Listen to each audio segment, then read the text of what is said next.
rapport bien sûr à la parole de Dieu. Qu'est-ce qu'il en est exactement, docteur Notosines? Eli Pada est le prophète majeur de la Côte d'Ivoire. Vos impressions? Il n'est même pas prophète. Je commencerai par là. C'est fracassant, mais c'est ce que nous avons toujours dit ici. Il n'est même pas prophète pour être prophète majeur. Au moins même, s'il était prophète mineur, la question se serait posée en rapport avec ce qu'il prophétise. Mais il n'est même pas prophète. C'est un très piètre analyste politique. Donc c'est quelqu'un qui regarde l'atmosphère politique, l'atmosphère socio-politique du moment, et puis il fait des pronostics en rapport avec cela, justement en espérant qu'un jour, par coïncidence, ce qu'il a dit en pronostiquant se réalise, et puis va prendre ça pour répandre partout qu'il est prophète. Et puis ça sera pour lui encore une occasion de tromper les gens. Mais déjà là, puisque nous sommes en train de parler selon vos préoccupations de l'actualité sociopolitique de la Côte d'Ivoire, rapport avec ce qui a été annoncé par ces faux prophètes, comme je l'ai dit, il n'est pas le seul. La fois dernière, nous avons un peu brossé le cas de d'autres qui avaient annoncé des choses qui ne sont pas accomplies. Et même un s'était inscrit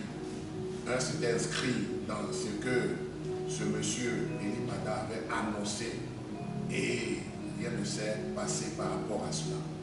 Et donc nous voyons que c'est plutôt des pronostiqueurs, alors que Dieu déjà avait averti son peuple en rapport avec ce genre de personnes mal intentionnées. Il l'a fait dans le passé, il le fait aujourd'hui.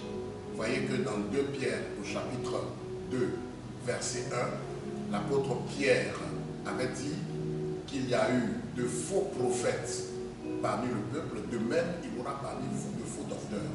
Lui, il n'est même pas docteur, il n'est même pas prophète. C'est tout simplement un aventurier de la foi qui s'est fait passer pour un prophète de Dieu. Mais déjà, Dieu nous a donné des éléments pour pouvoir voir qui est effectivement vrai prophète ou faux prophète. Et avant de parler de cela, il avait déjà donné des avertissements. On peut prendre ensemble en Deutéronome, au chapitre 18, le texte sur lequel nous nous appuyons constamment pour montrer le dévoilement de ces faux-là en rapport avec le vrai. Regardez ce qui est dit ici au verset 20. Deutéronome chapitre 18, à partir du verset 20. Oui. Mais le prophète qui aura l'audace de dire en mon nom, Oui. une parole que je ne lui aurais point commandé de dire, Oui. ou qui parlera au nom d'autres dieux, ce prophète-là sera puni de mort. Oui. Peut-être diras-tu dans ton cœur, comment connaîtrons-nous la parole que l'Éternel n'aura point dite? Oui. Quand ce que dira le prophète n'aura pas lieu, Oui. n'arrivera pas, Oui. ce sera une parole que l'Éternel n'aura point dite. Oui. C'est par audace que le prophète l'aura dite. Oui. N'aie pas peur de lui. Très bien. Donc, comme je le dis, c'est plutôt un piètre, un très mauvais analyse politique. Et c'est la raison pour laquelle il prend certains propos ou bien il regarde l'atmosphère quand il sent que, bon, il y a peut-être des tensions dans l'air, il avance des choses, et c'est ce que la plupart de ceux qui se sont proclamés prophètes font. Vous voyez ici, vous voyez que le Seigneur lui-même a dit comment on peut savoir que Dieu n'a pas parlé à travers quelqu'un, parce que le prophète c'est la bouche de Dieu. Il dit comment on peut savoir que Dieu n'a pas parlé par un tel homme. Il dit mais tout simplement, lorsque ce qu'il a annoncé n'arrive pas, quand ça ne va pas arriver, alors on saura que c'est par audace que cet homme-là, il a parlé de la part de Dieu. Il a dit que Dieu a dit. Dieu a dit. Vous voyez, et la plupart du temps, ces imitateurs-là, ils ont dit, mon esprit me dit en moi. Donc c'est plus l'esprit de Dieu alors. mon esprit me dit à moi, et c'est comme si je vois. Non. Mais lui, il est allé par audace, même dit, ainsi dit le Seigneur. Ainsi dit le Seigneur. Et il a mis ce qu'il voulait faire croire pour son ministère en jeu. Il a dit, mais si ce que je dis n'arrive pas, mais vous avez vu que lorsque le 25 octobre, ce qu'il a annoncé, cette catastrophe qu'il a annoncée, ou bien le fait que les élections n'allaient pas avoir lieu, vous voyez, il ne s'est pas accompli. Il s'est permis d'aller dire non que ce qui s'est passé là n'est pas une élection. C'est du banditisme spirituel. Voilà pourquoi il dit, il n'est même pas prophète mineur pour être prophète majeur. C'est un faux analyste. Vous voyez, un faux pronostiqueur, il ne faut rien. Vous voyez un peu de quoi il est question. Donc, regardez d'ailleurs ce que le Seigneur a dit avant que nous puissions arriver au verset 20. Du verset 15 jusqu'au verset 19, il y a la promesse dont Dieu promet à son serviteur Moïse qui va susciter du milieu de ses frères un prophète comme lui. Amen. Parce que Moïse a été confirmé comme prophète majeur, comme prophète du peuple. Et il a fait même la distinction entre lui et les autres prophètes. Ceux qui reçoivent des songes et ainsi de suite. On se souvient ce qui s'est passé en Nombre, au chapitre 16, en rapport avec l'affaire de la femme éthiopienne qui l'avait prise et tout ça. Et le Seigneur a parlé à Aaron et à Marie en disant, mais mon serviteur Moïse, là, il est différent.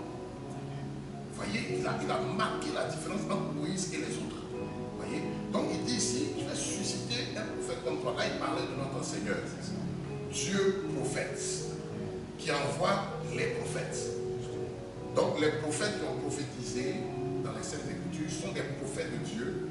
Mais notre Seigneur Jésus-Christ, il est le prophète. Et c'est ainsi qu'il est présenté en tant que le Fils de l'homme, son ministère en tant que prophète.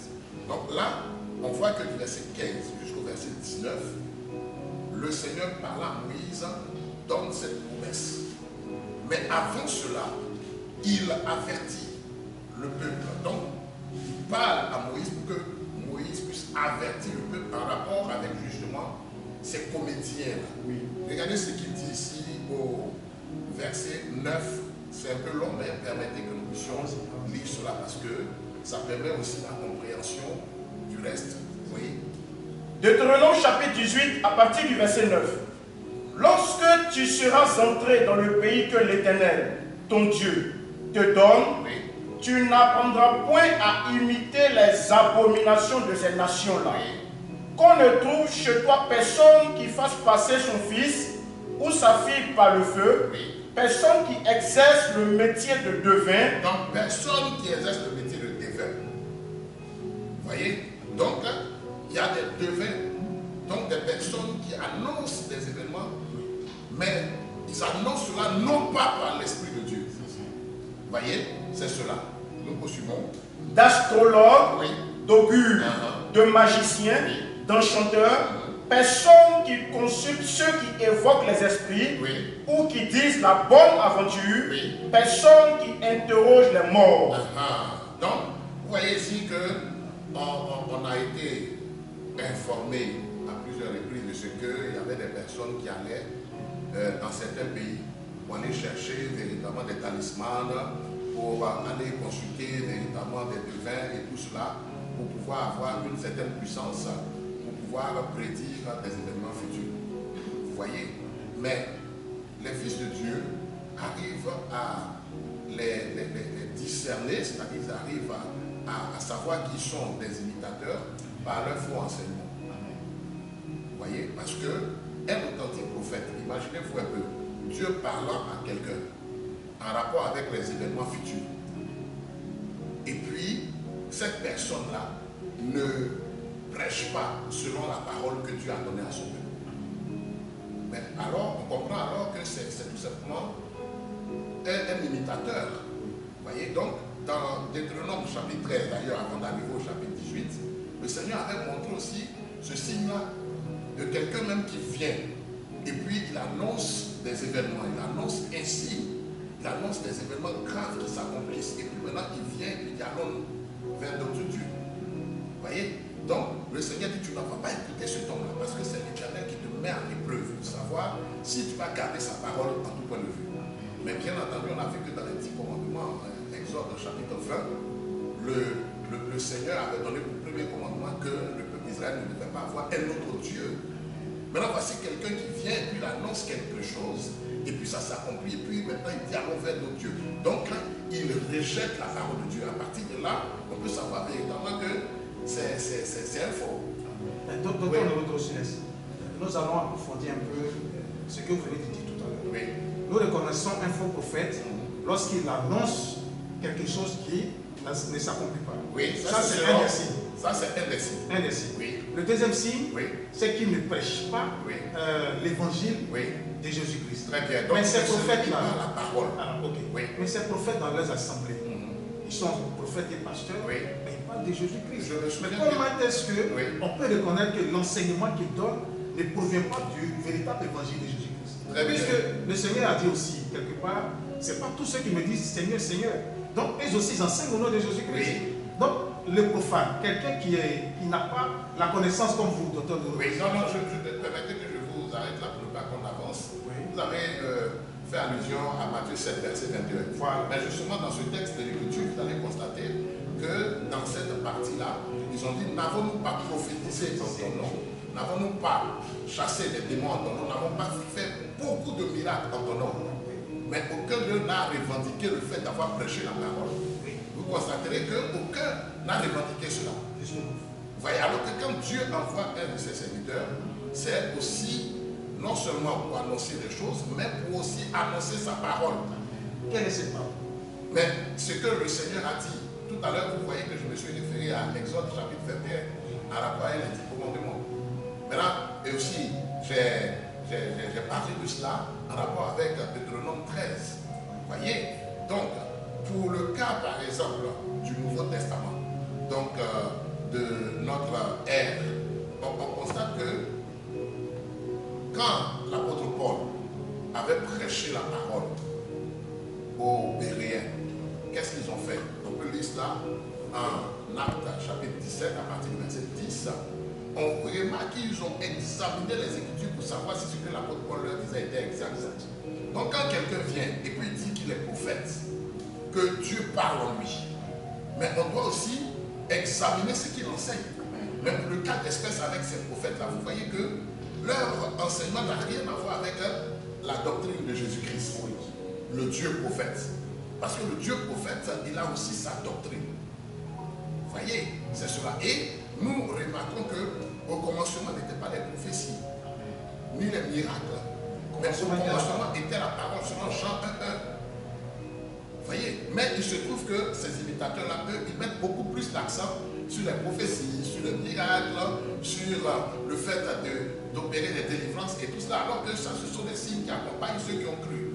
Marc chapitre 16, verset 15. Et voici les miracles qui accompagneront ceux qui ont cru. Donc d'abord, la parole est prêchée.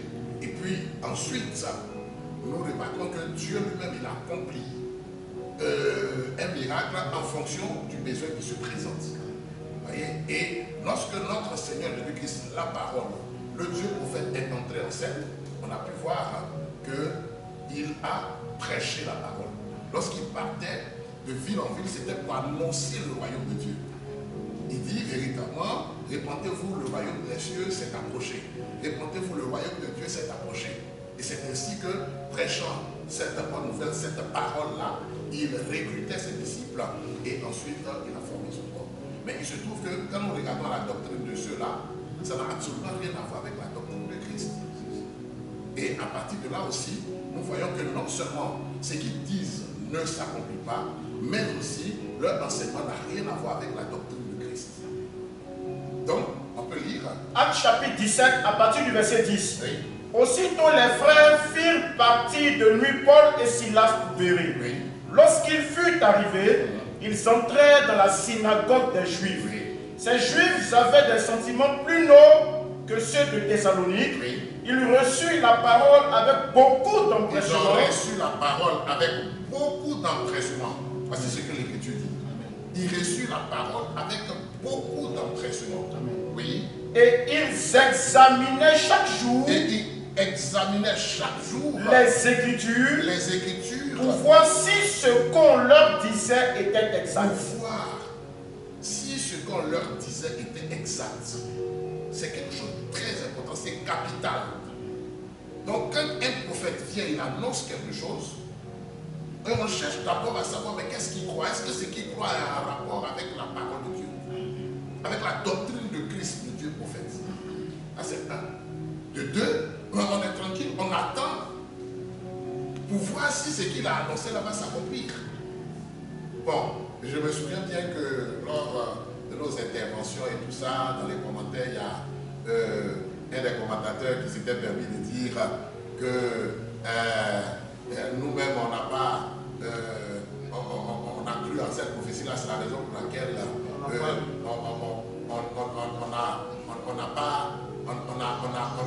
on a attendu le 25 pour pouvoir dire que c'était du faux. Vous voyez un peu? Mais c'est de l'amusement, c'est tout simplement de l'amusement. Nous suivons les Écritures. On suit les Écritures. Le Seigneur dit, mais comment tu vas savoir que cet homme-là, ce qu'il a annoncé comme prophétie, là, ça vient de Dieu ou pas? Mais il dit, lorsque ce qu'il dira ne s'accomplira pas, alors tu sauras que ce n'est pas audace. Aussi simple que cela. On pouvait parler parce qu'on avait des signes. Mais le meilleur moyen pour convaincre était de laisser le temps pour faire son travail. Vous voyez que les hommes aujourd'hui ont l'habitude de dire que le temps est le deuxième nom de Dieu, mais finalement on voit que lorsque ça ne les arrange pas, alors ils se confondent en toutes sortes de déclarations. Et c'est clair. Vous voyez, c'est cela. Parce que si on avait parlé trop tôt, ils allaient dire, mais oh, lui là, il dit des choses, il est jaloux, et ainsi de suite. Mais malgré le fait que ça ne soit pas accompli, il y a quand même des personnes, je dirais, ignorantes, comme la Bible dit, mal affermies, qui continuent de croire que, effectivement, ce qu'il a dit est vrai, et ainsi de suite. Donc, ils se sont permis de dire que ce qui s'est passé le 25 octobre n'est pas une élection. Ça montre qu'ils ont été infantilisés, ils ont totalement été loin de la puissance d'égarement. Parce que Dieu en parle en 2 Thessaloniciens, chapitre 2, on va un peu brosser cela, parce que beaucoup de personnes se posent la question de savoir, mais comment, avec le fait que la chose ne se soit pas accomplie, il y a des personnes qui continuent de croire que c'est vrai, qui continuent de faire des commentaires dessus. Mais c'est parce que tout simplement, ces personnes-là ne se sont pas attachées à la parole. On peut lire au verset 8. Oui. 2 Thessaloniciens 2, le verset 8. Oui. Et alors, paraîtra l'impie que le Seigneur Jésus détruira par le souffle de sa bouche, oui, et qu'il anéantira par l'éclat de son avènement. Oui. L'apparition de cet impie se fera, oui, par la puissance de Satan, avec toutes sortes de miracles, oui, de signes, oui, et de prodiges mensongers, oui, et avec toutes les séductions de l'iniquité, oui, pour ceux qui périssent, oui, parce qu'ils n'ont pas reçu l'amour de la vérité pour être sauvés. Donc des personnes sont séduites parce qu'elles n'ont pas reçu l'amour de la vérité pour être sauvées. Parce qu'on est sauvé par la parole. Par la parole de l'évangile. Vous voyez? Mais aujourd'hui, qu'est-ce que les gens recherchent? Les miracles, ils recherchent les prophéties, ils sont impressionnés par des imitations du parler en langue et ainsi de suite.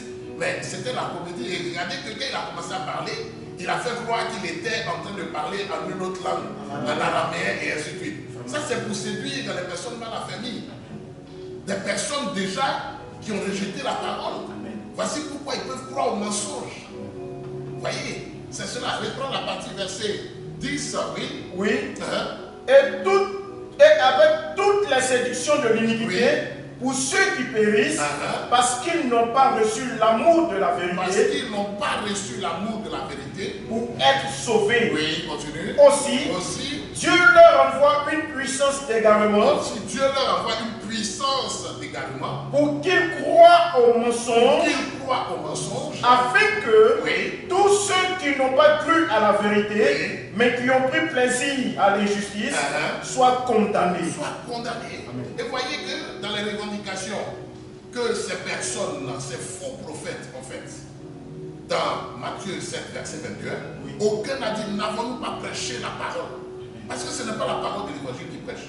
Vous voyez, ils prêchent des dogmes. Des dogmes de la Trinité, voyez, des dogmes qui n'ont absolument rien à voir avec la doctrine de Christ. Les cours de baptême, les parler en langue sans interprétation. On voit aujourd'hui les femmes prédicatrices et tout cela. Ils sont dans ça, ces gens-là. Mais un authentique prophète, lui, non seulement il a la révélation de la parole prophétique, il a aussi le don de prophétie.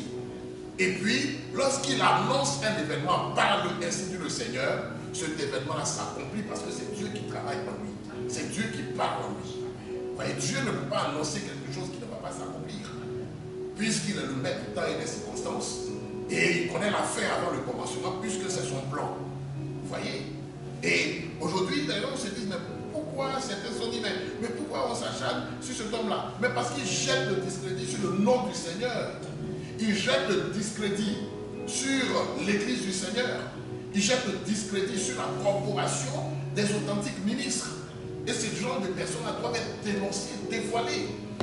Et que véritablement aussi, ceux véritablement qui sont des personnes sincères puissent savoir que, mais ce n'est pas tous les chrétiens qui sont d'accord avec ces notions-là. Parce que les authentiques chrétiens, ils vérifient, ils examinent. Ils demandent au Seigneur de les éclairer à tout point de vue.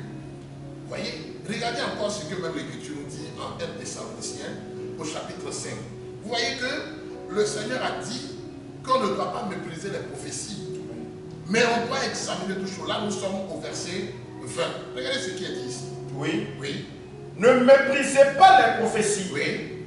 Mais examinez toutes choses. Mais examinez toutes choses. Retenez ce qui est bon. Retenez ce qui est bon. Voilà ce que l'Écriture nous dit. Vous avez vu que les Juifs de Béret, ils examinaient les Écritures pour savoir si ce que l'apôtre Paul leur disait était exact. Parce que celui que Dieu envoie dit les paroles de Dieu. Et ici, l'apôtre Paul, il demandait aux frères de Thessalonique de ne pas éteindre l'esprit, de ne pas mépriser les prophéties, mais d'examiner toutes choses. Et un chrétien doit toujours examiner les choses. Vous voyez, on a vu que cet homme-là, il a annoncé des choses qui ne se sont pas accomplies, bien avant cela déjà. Donc, nous avions déjà une idée arrêtée sur cet homme-là. Lorsqu'il a annoncé que Marine Le Pen allait gagner les élections présidentielles en France. Lorsqu'il a annoncé que Kamala Harris allait véritablement remporter les élections aux États-Unis, que les Américains vont faire la plus grave erreur de leur vie en donnant leur confiance à une femme. Vous voyez? Mais c'est cela. Et on a vu que ça ne s'est pas accompli. Comme aussi, enfin, 2022 ou 2023, il avait annoncé des graves événements qui allaient se dérouler ici dans le pays, qui allaient entraîner la mort de beaucoup de personnes.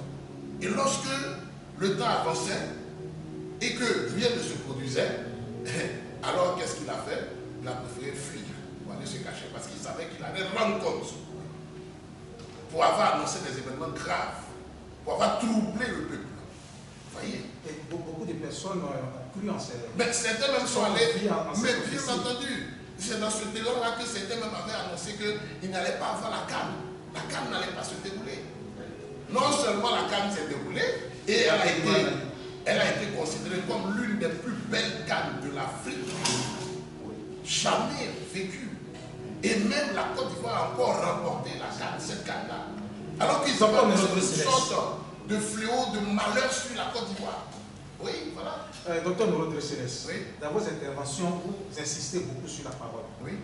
Je pense bien que vous allez nous faire l'amabilité dans les prochains mois de revenir sur cette parole-là. Amen. Parce que si ces gens-là croient à cette fausse prophétie, c'est parce que, comme vous le dites, selon les Thessaloniciens, parce que ces gens-là ont rejeté l'amour de la vérité. Oui. Or, cette vérité, c'est la parole de Dieu. Oui.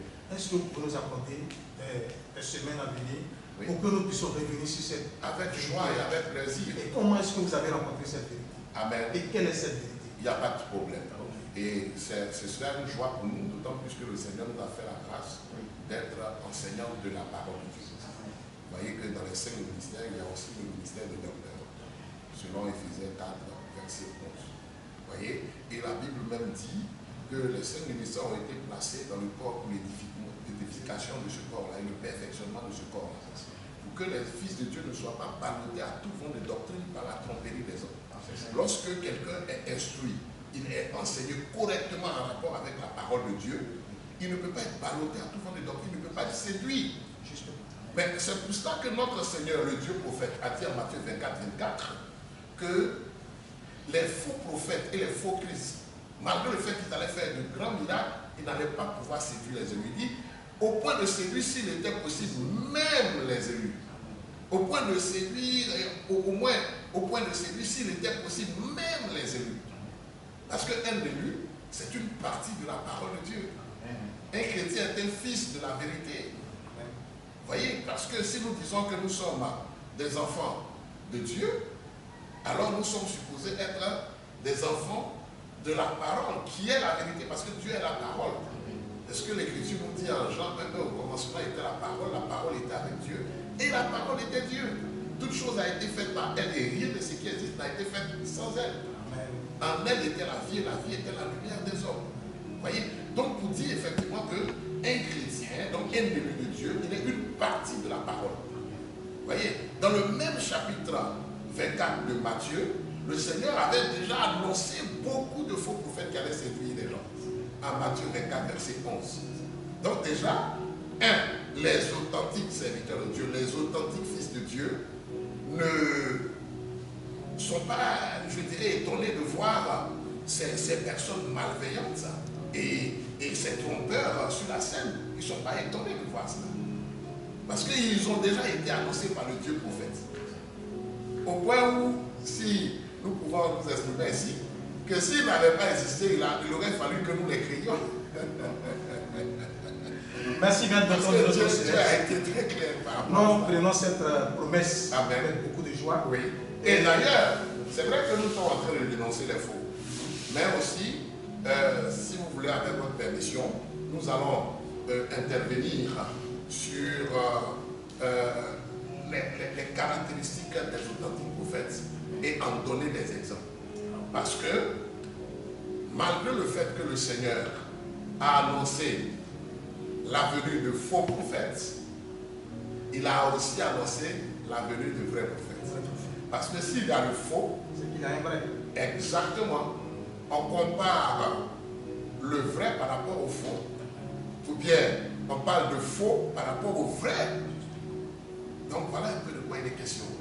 Donc, en ce temps d'affaires, Dieu a aussi envoyé un prophète avec l'esprit de Dieu sur lui. Et nous allons voir véritablement que ce qu'il a annoncé s'accomplissait. Et jusqu'à présent même, des événements qu'il a annoncés par le Esprit du Seigneur est en train de s'accomplir. Sous nos yeux. En 2025. Continue de s'accomplir, tu vois. Merci bien, Tonton et Retour Céleste. Amen. Donc, cela, mon frère, ça fait deux sujets. Mais bien entendu. Le vrai prophète, Oui. et puis la parole. Oui, bien entendu. Entre-temps, la Côte d'Ivoire est-elle toujours le pays choisi après Israël par Dieu? Bon, il faut dire que là encore, il se trouve que ces faux prophètes-là, ils ont mis en place une doctrine particulière qui n'a absolument rien à voir avec la parole de Dieu.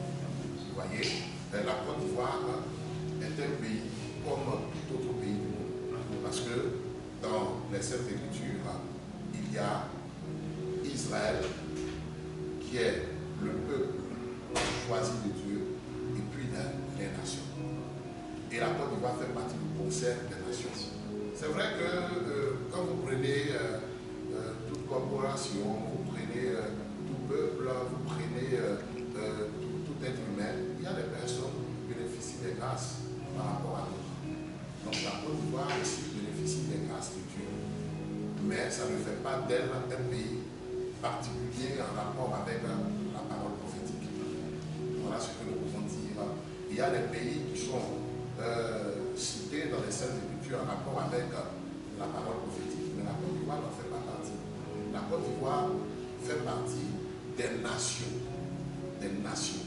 Donc un jour nous allons revenir avec votre permission sur ces détails-là. Mais les faux prophètes, ils ont fait croire que la Côte d'Ivoire était particulière. C'est d'ailleurs dans ce bilan-là que celui qui s'est fait passer pour un prophète dans la personne de M. Malachi Podé voyez, il avait annoncé des choses vraiment inimaginables. Vous voyez, en rapport avec la Côte d'Ivoire, duquel allait partir la libération de toute l'Afrique et toutes ces choses-là. Vous voyez un peu. Donc, c'est une doctrine particulière, donc une fausse doctrine qui fait de la Côte d'Ivoire un pays véritablement particulier en rapport avec le plan de Dieu et ainsi de suite. Donc, on inscrit la Côte d'Ivoire dans le plan global divin. Mais de dire que le réveil du monde va partir de la Côte d'Ivoire et tout cela, et déjà même depuis les années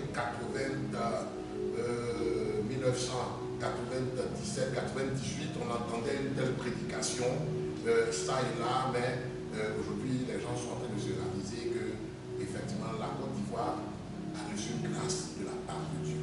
Et nous savons véritablement que la Côte d'Ivoire est un pays avancé, mais ça ne fait pas d'elle un pays assez particulier dans le concert des nations.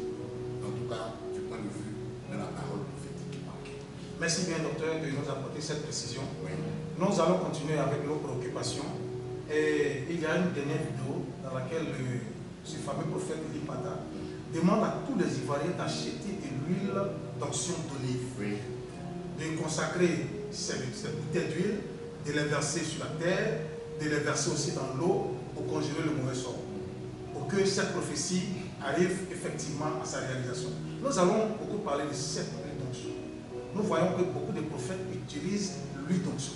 Qu'est-ce qui représente, qu'est-ce que symbolise l'huile dans la parole de Dieu, avant que nous ne venions un peu à ces pratiques. Très bien. Je ne sais pas s'il faut en rire ou en pleurer. Voici quelqu'un qui prétend parler ainsi que le Je Seigneur. vais compléter. Il avait parlé au départ de vin. Et chaque Ivoirien devait acheter une bouteille de vin. Aujourd'hui, c'est une bouteille de vin. C'est tout simplement un marabout. Il est en train de confirmer qu'il est marabout. Voilà, c'est cela. Oui, c'est ce dont nous avons parlé tout à l'heure. Dans Deutéronome 18, à partir du verset 9, c'est de ces gens-là qu'il est question. Des charlatans. J'ai utilisé le terme marabout parce que tout simplement, c'est ce que nous considérons comme des charlatans. Et même c'est cela lui donner de l'honneur en disant qu'il voit des événements, il ne voit rien, c'est un comédien tout simplement. Comme je l'ai dit, c'est un pied analyste. Voilà. Quelqu'un qui dit, ainsi dit le Seigneur, et que quelque chose va se produire. Donc le ainsi dit le Seigneur, c'est le fait que Dieu lui-même dit, annonce quelque chose par un vase, annonce quelque chose par une personne qu'il remplit de son esprit, de sorte que cette personne-là ne dit plus cette chose-là par elle-même. Parce que quand un prophète authentique, selon les Écritures, disait « Ainsi dit le Seigneur », ce n'était plus lui qui parlait. Tout comme même aussi, nous avons parlé d'un prophète, donc nous allons parler de celui qui a reçu l'Esprit de Dieu. Lorsqu'il disait « Ainsi dit le Seigneur », ce n'était plus lui. Ok? Mais comment quelqu'un peut dire « Ainsi dit le Seigneur », donc comment Dieu peut parler par une personne et que ce même Dieu ait besoin qu'on jeûne, qu'on fasse des libations, qu'on utilise l'huile d'onction pour faire ça, pour faire ceci, pour faire cela, et ainsi de suite. Mais c'est de l'amusement, c'est tout simplement de la comédie religieuse. Et c'est une insulte à l'intelligence des personnes. Que Dieu annonce quelque chose et qu'on ait besoin de faire quelque chose pour que ce qu'il a annoncé s'accomplisse. C'est incroyable. Lorsque Dieu parle, qu'on donne ou ça va s'accomplir. Cela n'est plus conditionné. Ce n'est pas conditionné. Et partout vous voyez que les prophéties sont conditionnées, c'est la preuve que c'est un don. C'est un mensonge du diable. C'est une tromperie. C'est une séduction. Pour ne pas dire une tentative de séduction pour les élus. Mais les élus ils regardent la parole parce qu'ils sont instruits. Ils connaissent les caractéristiques d'un vrai prophète, les caractéristiques d'un faux prophète aussi. Là encore, c'est une preuve de ce que c'est du faux. Il a dit véritablement qu'il a proclamé un jeûne, ils sont dans un jeûne de 30 jours et qu'au 20e jour, il s'est senti conduit à venir parler et ainsi de suite. C'est pas justement. Mais c'est justement la punition de ceux qui sont séduits. Ils vont s'imposer un régime. Ils vont s'imposer un régime inutile. Bon, peut-être la chose qui leur sera utile, si ça leur permet de pouvoir dégraisser un peu, c'est peut-être ce qui sera favorable. Mais ça n'a aucune espèce d'importance devant le Créateur du ciel et de la terre. Ah, de quoi il est question? Ces jours-là passeront et ils seront confondus.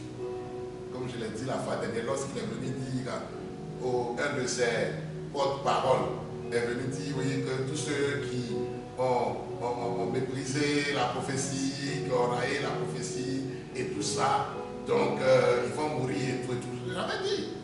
Aucun ne mourra. Et que tout ça c'est pour effrayer les gens. Mais c'est des purs politiciens. Et des très mauvais politiciens. Merci bien, docteur Léodre Céleste. Nous allons maintenant aborder un sujet des plus sensible et aussi très important. Cela vient d'un internaute, ce qui veut dire que les émissions sont bien sûr suivies par les Ivoiriens et par le monde entier. Ici prête beaucoup d'attention et beaucoup d'intérêt. Et il y a un internaute comme ça qui est revenu sur les 400 ans des enfants d'Israël en Égypte. Le Seigneur avait prophétisé que Israël allait faire 400 ans en Égypte. Mais finalement, Israël a fait 400 ans. Donc, pour cet internaute, il arrive que le Seigneur prolonge la date d'une prophétie. Donc, si Élie Pada a donné le 25 qu'il n'y aurait pas d'élection et que les présidents seraient pris, ainsi que toute sa famille, c'est que le Seigneur peut toujours prolonger cette prophétie. Elle est toujours d'actualité.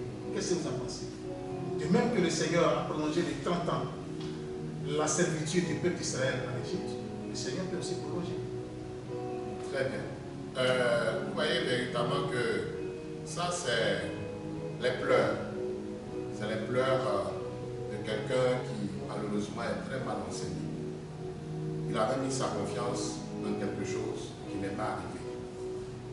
Et c'est d'ailleurs ce qui a été à la base de la mort d'Anania, qui a été annoncée par le prophète Jérémie. Quand Jérémie a dit à Anania qu'il allait mourir, et effectivement, il est mort la même année. Parce qu'il avait annoncé quelque chose que le Seigneur ne lui avait pas dit. On avait considéré ce texte de Jérémie. Et il a dit, parce que tu inspires à ce peuple une fausse espérance. Donc, vous voyez que c'était totalement la demandade dans le camp de ce groupe de personnes mal affermies, mal instruites, ces personnes qui n'ont pas aimé la parole, qui ont reçu la puissance d'égarement. Vous voyez, c'est cela. Donc, il veut faire croire que lorsque une prophétie est annoncée par un ainsi dit le Seigneur, vous voyez, et que même il y a une date qui est fixée, et que ça n'arrive pas, ou bien qu'il y a un prolongement selon le texte de Genèse, chapitre 15, verset 13, qu'on va lire ensemble. C'est à cela qui fait allusion. On va lire deux textes, Genèse 15, 13, et puis Exode 12, verset 40. On va lire cela. Genèse 15, le verset 13. Oui.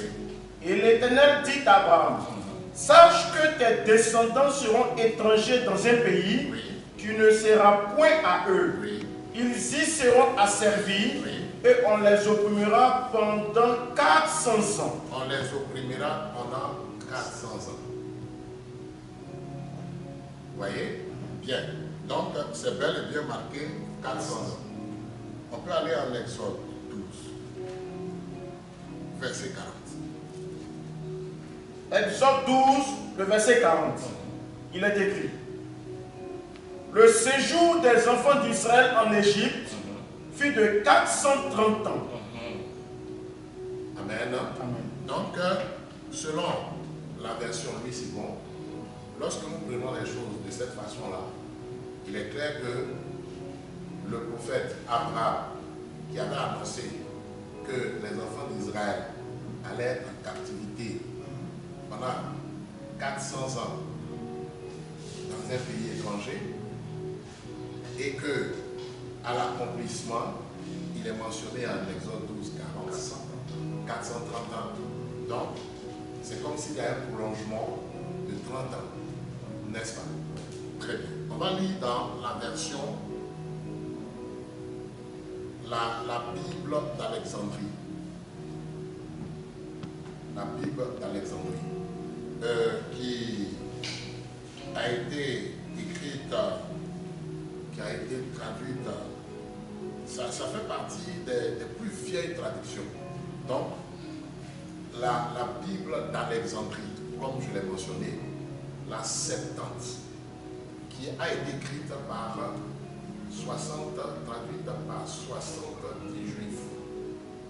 Mais pour ceux qui veulent connaître l'histoire de la version la Septante, ils peuvent aller sur Google et puis ils mettent cela, ils vont avoir toutes les données en rapport avec cette traduction de la Bible. Nous allons lire dans Exode chapitre 12, le verset 40. On va demander à notre frère Fortune de lire cela. Comme je le dis encore, je veux le rappeler, comme aujourd'hui nous avons Google à notre disposition, ils peuvent tous consulter cela et savoir que ça fait partie ça constitue l'une des plus vieilles traductions. Nous le lisons. Il est écrit: le séjour que les fils d'Israël firent en séjournant dans le pays d'Égypte, Oui. et dans le pays de Canaan. Très bien. En séjournant dans le pays d'Égypte et le pays de Canaan, oui, Fut de 430 ans. Voilà. Dans la version Louis II, les versions classiques que nous avons, il n'est pas mentionné Canaan. Canaan. Ici, il est mentionné Égypte et Canaan. Et la compréhension de ce texte de Genèse 15, verset 13, réside dans cette traduction. Comme le temps est avancé, on va juste faire une brève analyse de cela. Très bien. Remarquons que lorsque Abraham se tenait là dans Genèse 15, verset 13, pour annoncer les 400 ans, il avait déjà fait 30 ans. Il a fait 30 ans dans le pays de Canaan. Aussi simple que cela soit. Maintenant, on va examiner ensemble un peu ce dont nous parlons. Comme je l'ai dit, cela demande au moins 1 heure dans ce développement. Mais c'est un résumé que nous sommes en train de faire. Rappelons-nous que Abraham était d'Our en Chaldée. Il venait de la Mésopotamie. Et lorsque nous lisons en Genèse 12, regardons ce qui suit. Dans la version Louis II, tout à l'heure nous avons consulté la version d'Arby. Voici pourquoi il est important que dans le corps de Christ, il y ait non seulement des apôtres, des prophètes, mais aussi des docteurs. La Bible dit en Actes chapitre 13, 1, qu'il avait des prophètes et des docteurs dans l'église d'Antioche. Parce que le Seigneur, dans son dispositif d'instruction, il a bien voulu qu'il y ait des docteurs pour apporter un approfondissement en rapport avec ce que les prophètes ont dit. Nous lisons Genèse 12, verset 1. Genèse chapitre 12, à partir du verset 1. Oui. L'Éternel dit à Abraham, va-t'en de ton pays, de ta patrie, de la maison de ton père, dans le pays que je te montrerai. Je ferai de toi une grande nation et je te bénirai. Je rendrai ton nom grand et tu seras une source de bénédiction. Je bénirai ceux qui te béniront et je maudirai ceux qui te maudiront et toutes les familles de la terre seront bénies en toi. Très bien. Vous voyez ce qui a été dit là. Déjà en Genèse 12, 1, selon la version du second, il est dit que le Seigneur parle à Abraham en disant, va de ton pays. Tu vois, je te montrerai un pays. Quitte ta maison, quitte ta patrie, et va dans le pays que je vais te montrer. Voilà ce qui est mentionné. Très bien. Prenons la version d'Abi en rapport avec cela.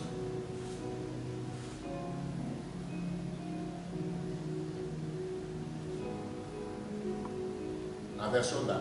Pour ceux qui nous suivent, ils peuvent consulter cela par la grâce du Seigneur et voir de quoi il est question.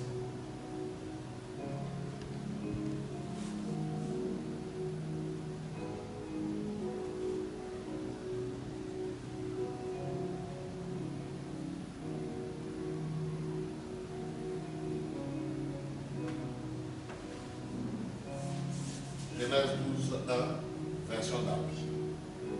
Il est écrit. Oui. Et l'Éternel avait dit. Là, il est dit, l'Éternel avait dit. Amen. Oui. Et l'Éternel avait dit à Abraham, Oui. va-t'en de ton pays Va-t'en de ton pays. et de ta parente Oui. et de la maison de ton père dans le pays que je te montrerai. C'est bon? Amen. Le avait dit est la bonne traduction. Donc, ce qui veut dire qu'au moment où cette partie de la Bible était annoncée, Oui. Abraham n'était plus dans sa patrie, le Seigneur lui avait déjà parlé. Bien. Ici, selon la version Louis Simon, et pardon, d'Abi, va le avait dit, parce qu'il avait déjà parlé avec Abraham. Vous voyez? Pendant qu'il était à Our en Chaldée. C'est pas pendant qu'il était à Cana qu'il a reçu pour la première fois la parole de Dieu. N'est-ce pas? Voilà. C'était pendant qu'il était dans sa patrie. Puisque si éventuellement il dit quitte ta patrie, va dans le pays que je vais te montrer. C'est qu'il n'était pas encore à Cana. N'est-ce pas? Continuons la lecture, regardez ce qui suit, ça confirme ça. Et l'Éternel avait dit à Abraham, Oui. va-t'en de ton pays et de ta parente Oui. et de la maison de ton père Oui. dans le pays que je te montrerai. Oui. Et je te ferai devenir une grande nation et je te bénirai et je rendrai ton nom grand et tu seras une bénédiction. Oui. Et je bénirai ceux qui te béniront et je maudirai ceux qui te maudiront. Oui. Et en toi seront bénies toutes les familles de la terre. Oui. Et Abraham s'en alla, Il s'en alla. Oui. comme l'Éternel lui avait dit. Oui.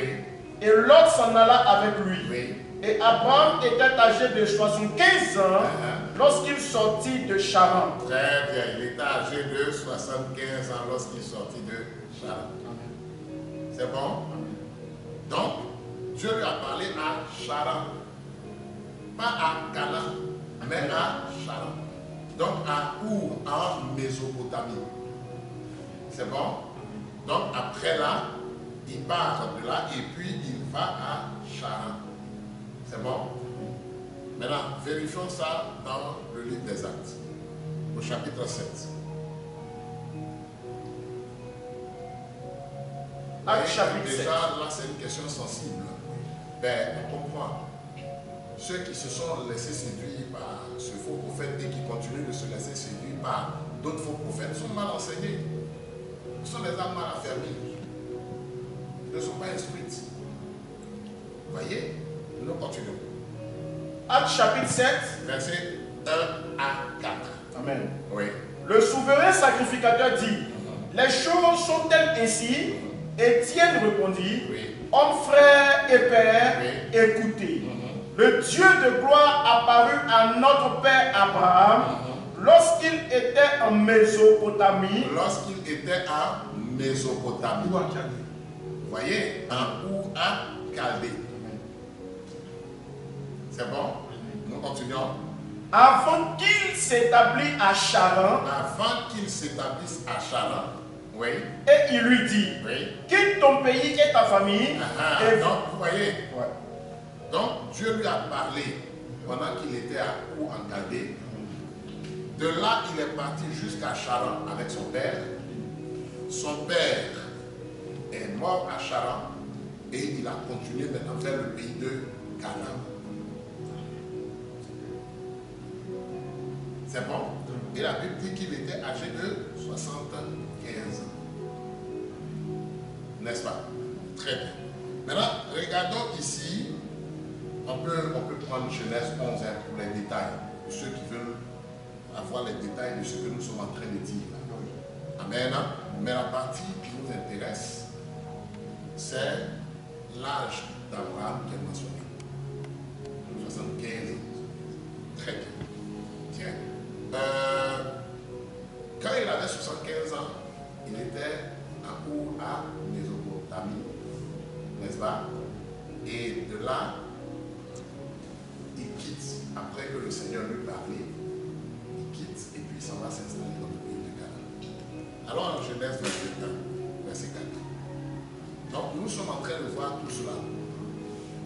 Vous voyez, pour comprendre les 400 ans annoncés en Genèse 15, verset 13, et les 430 ans mentionnés dans Exode chapitre 12, verset 40. C'est vrai que le fait que ce soit long peut un peu brouiller les pistes, mais nous avons mentionné tout à l'heure qu'il faut au moins 1 heure de temps pour rentrer dans tous les détails. Pour rentrer dans tous les détails. Mais là, regardez ici que lorsque nous lisons en Genèse 21, verset 4, regardons ce qui suit. il est écrit, Abraham circoncit son fils Isaac, Oui. âgé de 8 jours, Oui. comme Dieu le lui avait ordonné. Abraham était âgé de 100 ans à la naissance d'Isaac, son fils. Très bien.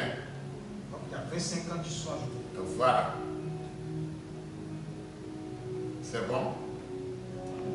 Donc, 25 ans. On peut voir en Genèse 25, verset 26. Genèse 25, le verset 26. Ensuite sortit son frère, dont la main tenait le talon d'Ésaü, Oui. et on lui donna le nom de Jacob. Oui. Isaac était âgé de 60 ans Oui. lorsqu'il naquit. Très bien.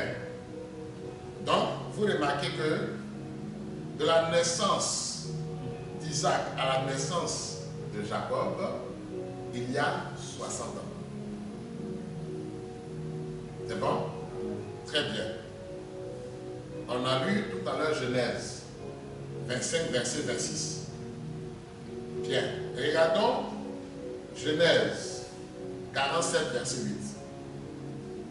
Donc, Isaac, de la naissance d'Isaac à la naissance de Jacob, il y a 60 ans. Nous poursuivons. Et Isaac est né lorsque Abraham avait 100 ans.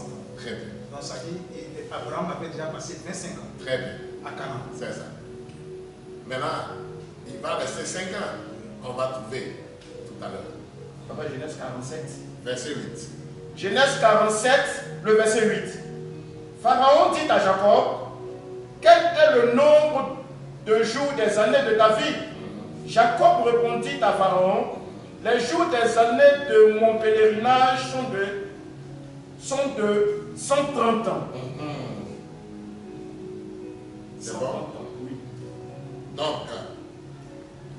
naissance de Jacob à la descente de Jacob en Égypte, il y a eu 130 ans.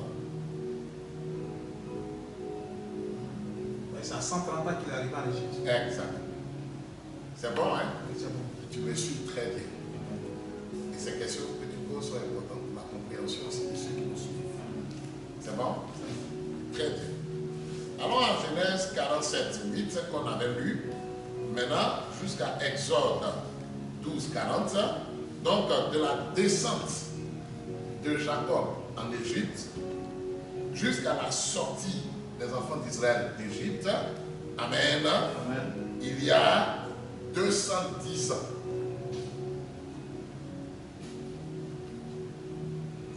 C'est bon?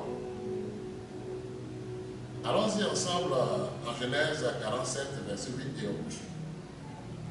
Je poursuis. Pharaon dit à Jacob, quel est le nombre de jours des années de ta vie? Oui. Jacob répondit à Pharaon, les jours des années de mon pèlerinage sont de 130 ans. Ils sont de 130 ans. Amen. Donc, comme on l'a mentionné, il avait 130 ans lorsqu'il est descendu en Égypte. Avec le reste du peuple. Avec ses enfants. On a bien compris. De là jusqu'à leur sortie, ça fait 210 ans. Parce qu'il y a eu des générations. La Bible dit en Exode, au chapitre 1, qu'il y avait un pharaon qui n'avait pas connu Joseph. Alors que Joseph était un des fils de Jacob. C'est bon? Tous les 210 ans. C'est bon? Et comment vous calculez les 210 ans? Oui, parce que il est dit que le séjour des enfants d'Israël à Canaan et en Égypte fut de 400 ans. 430 ans, pardon. 430 ans, selon la version de la Bible d'Alexandrie. Donc, Oui. je vais résumer pour qu'on comprenne mieux. Oui. Avant que Jacob n'arrive en Égypte, il avait 100 ans. Oui. Les enfants d'Israël sont sortis de l'Égypte à 400 ans. Oui. Donc, les 400 ans, c'est avec l'âge de Jacob. Oui. Jacob Les arrive à 100 ans. les 400 ans sont, comme tu le dis là, en comptant de la naissance Isaac, oui. la naissance d'Isaac jusqu'à la sortie. Parce qu'on a vu que de la naissance d'Isaac à la naissance de Jacob, il y avait 60 ans. N'est-ce pas? Et de la naissance de Jacob à la descente d'Égypte, il y avait 130 ans. Donc, ça fait 190 ans. Très bien. Ok? Ensuite, Ils sont sortis à l'âge à 400 ans. oui, Donc, il y a 400 ans 190 ans après la naissance d'Isaac. Très bien.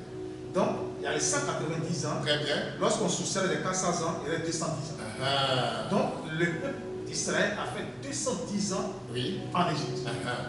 Donc, de Canaan en Égypte, ça fait les 400 ans. Et avant la naissance, Oui, de Canaan à l'Égypte, ça fait 400 ans. même avant la naissance d'Isaac, Abraham avait déjà fait 25 ans.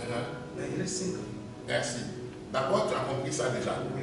Parce que quand on fait le total de 60 plus 130 plus 210, ça nous donne 400.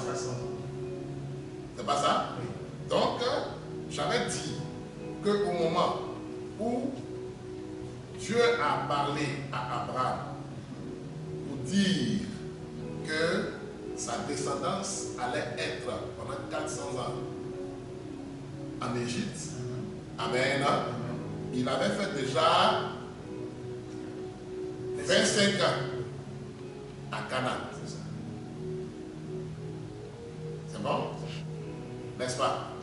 Maintenant, les 5 ans qui restent là, ce sont les 5 années passées à Charan.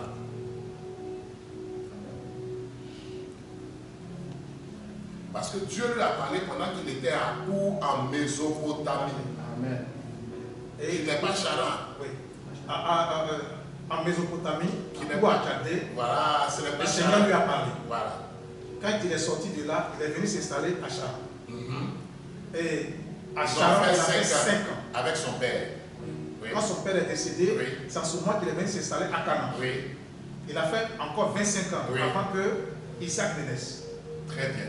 Et après la naissance d'Isaac, Isaac avait 60 ans Oui. quand Jacob est venu au monde. Exactement. Jacob arrive en Égypte Oui. à 130 ans. Exactement. Et les enfants d'Israël sortent le de reste. l'Égypte Donc, ils font le reste jusqu'à leur sortie. 400 ans. Donc, Voilà. 190. Donc, on met 60, plus 130, plus 210, on a 400. 400. Plus 5 ans et 25 ans, on a les 430. Très bien. Docteur, c'est beaucoup compliqué. Comment ça? C'est compliqué pour celui qui n'a pas la connaissance de la Mais parole. voici pourquoi le Seigneur envoie la parole Amen. pour éclairer son peuple. Voyez? Donc, ce que Dieu a dit là, chiffré, quand Dieu dit quelque chose qui est chiffré, ça s'accomplit au temps marqué. Amen. Voilà la leçon que nous devons retenir. Parce que cet internaute-là, lui, il a dit qu'il y a des prophéties chiffrées qui sont parfois prolongées. Pour dire que ce que ce monsieur-là a dit va s'accomplir. Voici pourquoi on est heureux qu'il y ait une deuxième partie de ce qu'il a annoncé. Donc quand on verra que la deuxième partie de ce qu'il a annoncé ne va pas s'accomplir, on comprendra alors que tout le tout est faux. Amen.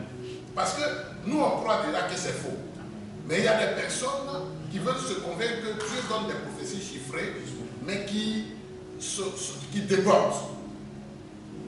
Et nous avons prouvé que ce que Dieu avait donné, chiffré là, ça n'a pas débordé. Parce qu'au moment où... C'est accompli exactement dans le temps. Exactement. Parce qu'au moment où il a annoncé que les enfants d'Israël allaient être en Égypte pendant 400 ans, il avait déjà fait 30 ans après que Dieu lui parlait. Il avait déjà fait 30 ans. Donc entre le moment où Dieu lui a parlé à Our en Chaldée, jusqu'à ce qu'il lui parle en rapport avec les descendants qui vont être en captivité pendant 400 ans, il y avait déjà eu 30 ans. Voilà le développement que nous sommes en train de faire par la grâce de Dieu. C'est bon? Donc Dieu ne donne pas des prophéties chiffrées qu'il n'accomplit pas. Ou bien qui ne prolonge pas. Non, parce qu'il dit là, s'il a donné une date, à la date précise, ça va s'accomplir. Amen. Bien, regardons encore quelque chose. Oui. En Genèse 18. Genèse chapitre 18. On va peut-être terminer par là. Oui, nous allons terminer par là. Quand nous allons lire Genèse 18, en même temps, vous allez profiter pour donner votre mot de fin Bien entendu. aujourd'hui. Merci beaucoup, mon cher serviteur. Genèse chapitre 18. À partir du verset 8, excusez, que je vois dans mes notes. Oui. Genèse 18. Oui. Regardez ce qui est dit ici au verset 9. Verset 9. Alors il lui dit, où est Sarah, Oui. ta femme? Il répondit, Oui. elle est là, dans la tente. L'un d'entre eux dit, je reviendrai vers toi à cette même époque, Oui. et voici, Oui. Sarah, ta femme, aura un fils. Sarah écoutait à l'entrée de la tente qui était derrière lui. Abraham et Sarah étaient vieux, avancés en âge. Et Sarah ne pouvait plus espérer avoir des enfants. Oui. Elle rit en elle-même en disant, maintenant que je suis vieille, aurais-je encore des désirs? Oui. Mon Seigneur aussi est vieux. Oui. L'Éternel dit à Abraham, pourquoi donc Sarah a-t-elle ri en disant, est-ce que vraiment j'aurai un enfant, moi qui suis vieille? Y a-t-il rien qui soit étonnant de la part de l'Éternel? Oui. Au temps fixé, Maintenant, Dieu a encore lui rappelle. Parce qu'il lui a dit, je vais venir à cette même époque-là. Tu vois un peu? Je vais revenir au moment où je vais revenir à Sarah, on a un fils. Lui, il parle à Abraham en disant ça. Sarah est dans la tente, elle rit. Elle regarde à son âge. Et il dit, mais est-ce qu'il y a quelque chose qui est impossible de la part de l'Éternel? Il répète encore. C'est que les petits là. Quand je vais revenir, ça va se faire. Tu vois? Donc, ici, dans le passage, là, dans le deuxième texte, là, donc, dans la dernière partie de ce que nous venons de lire, il utilise le temps au temps fixé. Au temps fixé. Donc quand Dieu chiffre une prophétie là, ça va s'accomplir. Au temps fixé, s'il donne une date, il va accomplir ça. C'est ce que nous avons constaté tout à l'heure à travers le commentaire, le développement que nous venons de faire, entre le temps où Dieu lui a parlé, en disant quitte la patrie, et le temps où il lui disait à cette même que les enfants, ses descendants vont être en captivité pendant 400 ans. Il avait bien fait 30 ans. Voilà de quoi il est question. Et la Bible de la Septante donne des précisions par rapport à cela. Et il faut dire que ces deux textes, celui de Genèse 15, 13 et puis Exode 12, 40, a beaucoup constitué pendant des années un casse-tête pour les adorateurs, pour les serviteurs de Dieu. Mais Dieu, lui, dans sa grâce aussi, a établi des enseignants, des docteurs à qui aussi donne la compréhension de ce qui peut paraître des contradictions dans la Bible. Il n'y a pas de contradiction dans la Bible, c'est plutôt dans la pensée humaine. Que le nom du Seigneur soit béni. Amen. Voici ce que je pourrais dire à cet internaute-là. Je lui dis qu'il ne faut pas qu'il s'attende à l'accomplissement de cette fausse prophétie. Dieu n'a pas parlé. Amen. Dieu n'a pas parlé. C'est tout simplement, je dirais, par audace, que cet homme-là a parlé en disant ainsi dit le Seigneur. Merci bien, docteur de notre céleste. Je pense bien que nous avons ici été beaucoup instruits ce matin par rapport à cette position même. Il faut dire que beaucoup de personnes qui sont même du message n'arrivent pas à comprendre qu'à 100 ans et qu'à 100 ans. Merci à vous, que le Seigneur nous apporte toujours sa grâce, qu'il vous ouvre toujours sa parole, qu'il nous apporte la révélation, pour que nous puissions toujours bénéficier de ce ministère des docteurs et aussi de ce ministère des pasteurs. Que Dieu vous bénisse. Merci bien, docteur Rodro, pour nous avoir aussi accordé ce temps d'antenne. Vous nous avez fait la promesse qu'on se retrouve dans les prochains jours pour parler de la parole et de ce prophète du temps de la fin. Merci bien, chers frères fortunés. Merci, serviteur de Dieu. Vous nous êtes toujours utiles pour nos émissions. Que Dieu vous bénisse et qu'il vous accorde sa grâce dans toutes vos entreprises. Nous disons aussi merci à notre régie qui a pris soin de nous accompagner, de nous permettre encore aujourd'hui d'avoir cette émission. Merci à tous les frères et sœurs qui nous ont pris en marche, vous qui nous soutenez depuis vos maisons, depuis vos foyers respectifs, que la grâce du Seigneur soit avec vous. Aujourd'hui encore, nous avons bénéficié des enseignements du docteur de l'Ordre Céleste. Et vos préoccupations les plus pertinentes ont été soumises à son appréciation. Et je pense bien que le docteur de l'Ordre Céleste nous a apporté les réponses adéquates. Nous savons que vous nous suivez par milliers. Nous attendons toujours vos préoccupations, vos exercitions. Si le temps vous permet de vous déplacer, nos portes sont ouvertes. Nous sommes au plateau de Cuy, après la CIE de Cuy. Nos portes sont ouvertes, comme je le répétais tout à l'heure. Vous pouvez poser toutes vos questions. S'il y en a qui pensent qu'ils sont prêts pour venir rencontrer le docteur Norodro Céleste pour des échanges fraternels, nous vous attendons. Nous vous disons aussi merci de pouvoir partager cette émission, que beaucoup dans cette nation soient éclairés. Aujourd'hui encore, le docteur Norodro Céleste nous a fait la promesse et nous a enseigné sur les éléments qui nous permettent de reconnaître un faux prophète. Non seulement ce qu'il va annoncer ne va pas s'accomplir, mais aussi il a ajouté un élément aujourd'hui, c'est que ce prophète ne se tient pas dans la vérité de la parole de Dieu. Et le docteur Norodro Céleste nous fait l'amabilité de nous enseigner dans les prochains jours sur la vérité de la parole de Dieu. Que Dieu vous bénisse. Nous allons prendre congé de vous pour que nous puissions nous retrouver les jours à venir. Shalom à vous.